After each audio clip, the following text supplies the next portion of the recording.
He says, take your son, Genesis 22:2, take তিনি আদি পুস্তক তার 22 অধ্যায় 2 পদে বললেন, ঈশ্বর him out to Mount Moriah and kill him.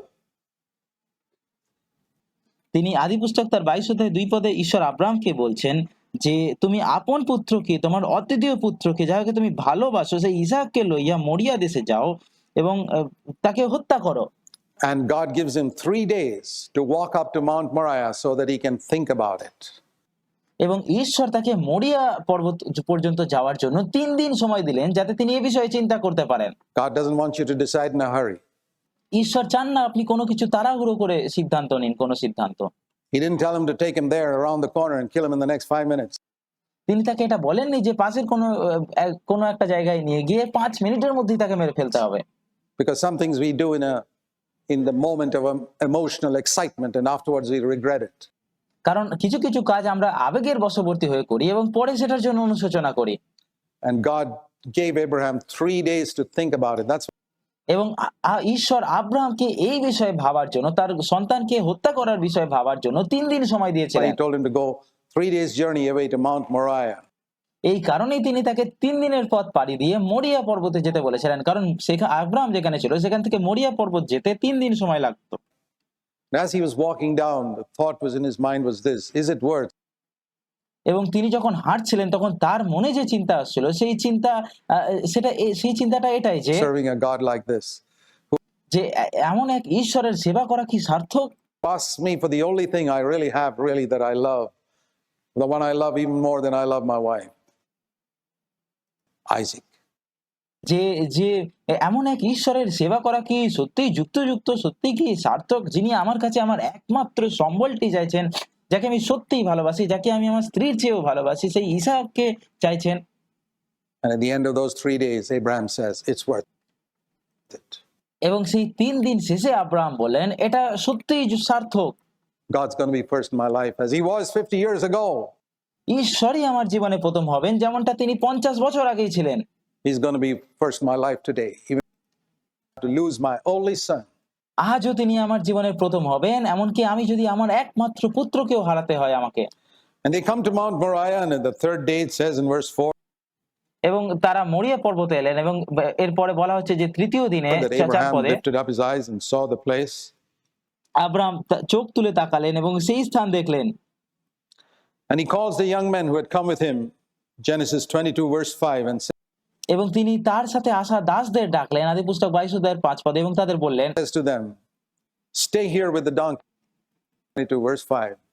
তিনি আদি পুস্তক তার 22 অধ্যায় 5 পদে তাদের বললেন যে তোমরা এই স্থানে গর্দভের সহিত থাকো। I and the lad will go up there. What are we going to do?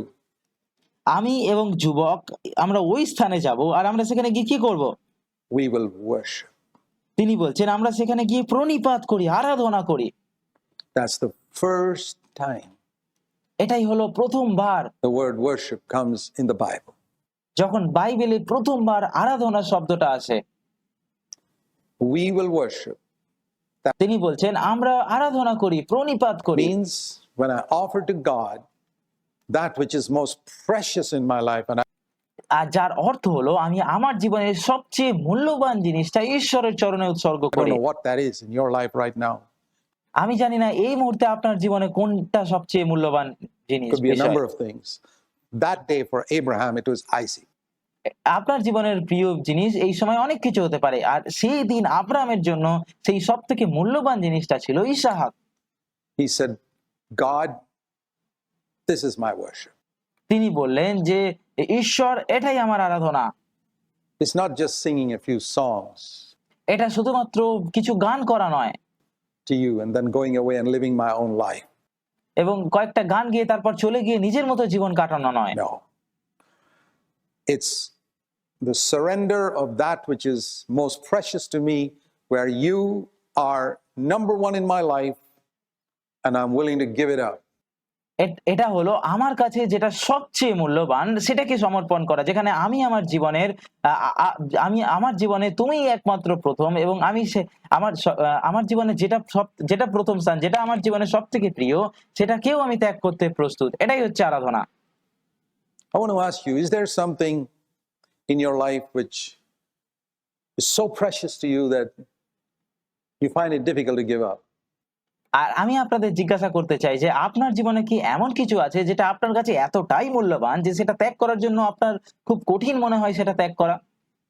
Because you always say, well, it's not a sinful thing. কারণ আপনি সবসময় বলেন যে এটা তো কোনো পাপ নয়, এটা তো কোনো পাপপূর্ণ জিনিস নয়। Isaac wasn't sinful, was he? ইসাহাকও তো পাপের কিছু ছিল না, পাপপূর্ণ কিছু ছিল না, তাই নাকি? He was a healthy boy. In fact, it was God's gift. সে ছিল একজন সুস্থ যুবক, সুস্থ বালক, আর উপরন্তু সে ছিল ঈশ্বরেরই দেওয়া উপহার। And he was asked to give up even that. এবং আব্রাহামকে সেটাও ত্যাগ করতে বলা হয়েছিল। God may ask us sometimes to give up that which He's given to us. ঈশ্বর মাঝে মধ্যে আমাদের কাছে সেটাই ত্যাগ করতে বলতে পারেন যেটা তিনি নিজেই আমাদের দিয়েছেন। Isaac was God's gift. Isahak ছিল ঈশ্বরেরই দেওয়া উপহার। But even that which God's given to us can become more precious than God Himself. আর ঈশ্বরের দেওয়া সেই উপহারও কখনো কখনো আমাদের জীবনে স্বয়ং ঈশ্বরের চেয়েও বেশি মূল্যবান হয়ে উঠতে পারে। And that becomes an idol. আর তখন সেটা প্রতিমাতে পরিণত হয়, তখন সেটা ঈশ্বর হয়ে যায় আমাদের And we say জীবনে। there's nothing sinful here. I know there's nothing sinful there. আর আমরা বলি যে আমি জানি এটার মধ্যে তো পাপের কিছু নেই। There's nothing sinful in watching clean sport on television, but it আর টিভির মধ্যে ভালো খেলাধুলা দেখা, এটা তো পাপের কিছু নেই। can be a god to you and you can't give it up. কিন্তু এটা আপনার কাছে ঈশ্বর তুল্য হয়ে যেতে পারে, আপনার কাছে প্রতিমা হয়ে যেতে পারে এবং আপনি সেটা ত্যাগ করতে নাও পারেন। It could be music, it could be এটা গান হতে পারে, money, এটা টাকা হতে it পারে, could be something in your business where এটা আপনার ব্যবসা হতে পারে, it's become so important to you, it's crowded out God. যেখানে আপনার ব্যবসা এতটাই গুরুত্বপূর্ণ যেখান থেকে ঈশ্বর দূরে সরে গেছে। I don't know what it is. আমি জানি না সেই বিষয়টা আপনার জীবনে It কি। could be a girlfriend or a boyfriend. এটা হতে পারে কোনো প্রেমিক বা প্রেমিকা It's crowded out the vision of God from your life. যে আপনার জীবন থেকে ঈশ্বরের দর্শনকে হটিয়ে দিয়েছে, দূরে করে দিয়েছে। And when you look back to the days when you were first converted, it wasn't like that. Jesus এবং আপনি যখন আপনার সেই প্রথম মন পরিবর্তনের দিনগুলোর দিকে ফিরে তাকান, তখন আপনার মনে পড়ে যে বিষয়টা প্রথমে এমন ছিল না। was everything to you. You've stopped being a worshiper.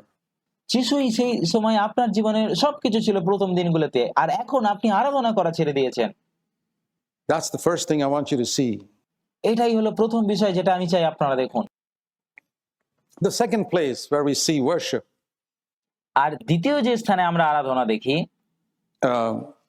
which is also in the beginning of time, যেটা সময়ের শুরুতে, beginning of human history, as it were, মানব ইতিহাসের শুরুতেই যেটা ছিল, is in the book of Job. এটা আমরা ইয়োবের পুস্তকে দেখতে পাই। দ্বিতীয় আরাধনা। Now, Job is the first book that God wrote আর ইয়োব পুস্তক হলো ঈশ্বরের লেখা প্রথম পুস্তক। because it's a poetic book. It comes in the middle. আর যেহেতু এটা একটা কাব্যিক পুস্তক, তাই এটা বাইবেলের বিন্যাস অনুযায়ী মাঝখানে দেওয়া Because হয়েছে। the Bible's been arranged like that. আর বাইবেলটাকে এইভাবে সাজানো হয়েছে। Job is the first book that God wrote. কিন্তু ইয়োবের পুস্তকই হলো ঈশ্বরের লেখা প্রথম পুস্তক। So Genesis was written by Moses এটা মোসে লেখেননি, কারণ আদি পুস্তক মোসে লিখেছিলেন 1500 years before Christ. খ্রিস্ট আসার 1500 বছর আগে তিনি লিখেছিলেন। Whereas Job lived before Abraham. যেখানে ইয়োব আব্রাহামেরও আগে জীবিত ছিলেন, জীবনযাপন করেছেন। And all those details that are written in the book of Job, the detailed discourse and conversation that he had with his friends, could never have been written by anybody other than Job himself. এবং ইয়োবের পুস্তকে লেখা যা কিছু লেখা আছে, সেই সব পুঙ্খানুপুঙ্খ বিবরণ, তার বন্ধুদের সাথে তার সেই দীর্ঘ আলোচনা, কথোপকথন, এগুলো ইয়োব ছাড়া আর অন্য কারোর পক্ষে লেখা সম্ভব ছিল না। And it's the only book in the Bible, by the way, which has no connection with Abraham, Isaac, or Jacob. এবং প্রসঙ্গতভাবে এটাই বাইবেলের একমাত্র পুস্তক যার সাথে আব্রাহাম, ইসাক এবং যাকবের কোনো সম্পর্ক নেই। So there's every indication that this is the first book that God wrote. আর সুতরাং সব সংকেতই এটাই বলছে, সব দিক থেকে এটাই দেখা যাচ্ছে যে এটাই হলো ঈশ্বরের লেখা প্রথম পুস্তক। And in the very first book, in the very first chapter, এবং এই প্রথম পুস্তকের একবারে প্রথম অধ্যায়ে you read about a man, আমরা একজন মানুষের কথা a পড়ি, man of God, একজন ঈশ্বরের মানুষ, দাসের কথা পড়ি, who learned to worship. Now, isn't যিনি আরাধনা করতে শিখেছিলেন। that significant? That the very first book that God wrote এখন এটা কি তাৎপর্যপূর্ণ বিষয় নয় যে ঈশ্বর তার লেখা প্রথম পুস্তকে He's teaching us about a man who worshipped him. এমন এক মানুষের বিষয়ে আমাদের শেখাচ্ছেন যিনি আরাধনাকারী ছিলেন, যিনি আরাধনা করেছিলেন। And the first book that's in our Bible, in Genesis, also you read about a man that worshipped him. এবং আমাদের বাইবেলের প্রথম পুস্তক আদি পুস্তকেও আমরা এমন এক মানুষের বিষয়ে পড়ি যিনি আরাধনা করেছিলেন। You see how important it is? আর আপনারা দেখুন এটা কতটা গুরুত্বপূর্ণ, আরাধনা কতটা গুরুত্বপূর্ণ। Because way back in the beginning of time, as I told you, the great conflict between Lucifer, whatever his name was, we don't know his real name, কারণ কারণ যেমনটা আমি আপনাদের আগেই বলেছি যে লুসিফার এবং ঈশ্বরের মধ্যে সেই মহান সংঘাতের মূল কারণই ছিল আরাধনা। আমরা জানি না শয়তানের আসল নাম কি, তার নাম যাই হোক, and God was the issue of worship. কিন্তু মূল যে সমস্যাটা ছিল সেটা ছিল আরাধনা নিয়ে। আরাধনাই ছিল সংঘাতের মূল কারণ। We have to settle this issue. আমাদের এই বিষয়টির মীমাংসা করতে হবে, এটাকে ঠিক করতে হবে। Is God going to be number one all the time in my life, central to me, যে ঈশ্বর কি সব সময় আমার জীবনের প্রথম স্থানে থাকবেন এবং আমার জীবনে আমার কাছে প্রধান হবেন, more important than even my ministry, more important than anything at all, এবং এমনকি ঈশ্বর আমার পরিচর্যা বা আমার সেবা কার্যের চেয়ে গুরুত্বপূর্ণ হবে এবং অন্য সবকিছুর চেয়ে বেশি গুরুত্বপূর্ণ হবে, more important than my family and everything else? এমনকি আমার পরিবার এবং অন্য সবকিছুর চেয়ে বেশি গুরুত্বপূর্ণ হবে ঈশ্বর। That's the question. And here we read that God allowed Satan to test Job. আর এটাই হলো মূল প্রশ্ন। আর এখানে আমরা পড়ি যে ঈশ্বর শয়তানকে ইয়োবকে পরীক্ষা করার অনুমতি দিয়েছিলেন। Again, the test is, will he worship God আর আবারও পরীক্ষাটা হচ্ছে এটাই যে সে কি ঈশ্বরের আরাধনা করবে when he loses everything? যখন সে তার সবকিছু হারায়, তখনও কি সে ঈশ্বরের আরাধনা করবে? এটাই ছিল তার পরীক্ষা। This time, he loses. He didn't lose his son, but কিন্তু ইয়োবের ক্ষেত্রে ইয়োব তার সবকিছু হারিয়েছিল, আব্রাহাম তার সন্তানকে হারায়নি। Job lost all his 10 children, কিন্তু ইয়োব তার 10 জন পুত্রকেই হারিয়েছিল all his business in just a few moments. এবং কিছু মুহূর্তের মধ্যেই সে তার সমস্ত ব্যবসাকে হারিয়েছিল। One servant after the other comes to him with the news, your children have all died. একের পর এক দাস তার কাছে আসতেই থাকে, তার কাছে সংবাদ নিয়ে আসতে থাকে এবং বলতে থাকে যে আপনার সমস্ত সন্তান মারা গেছে, Your businesses have collapsed. আপনার ব্যবসা নষ্ট হয়ে গেছে, Your property is burnt up. আপনার সমস্ত সম্পত্তি পুড়ে ছাই হয়ে গেছে। I've never heard of anyone who suffered like this. আমি আর কারো বিষয়ে এমন শুনিনি যে এমন কষ্ট ভোগ করেছে। But imagine if you got news like this one কল্পনা করুন যদি আপনি এরকম সংবাদ পেতেন day, that all that you value, your property, your business, your bank account, everything is gone. আর কল্পনা করুন যে আপনি একদিন এমন সংবাদ পেলেন যে আপনার কাছে যা কিছু মূল্যবান, যা কিছু আছে, আপনার পরিবার, আপনার সম্পত্তি, আপনার ব্যবসা, আপনার ব্যাংক ব্যালেন্স সব শেষ হয়ে গেছে।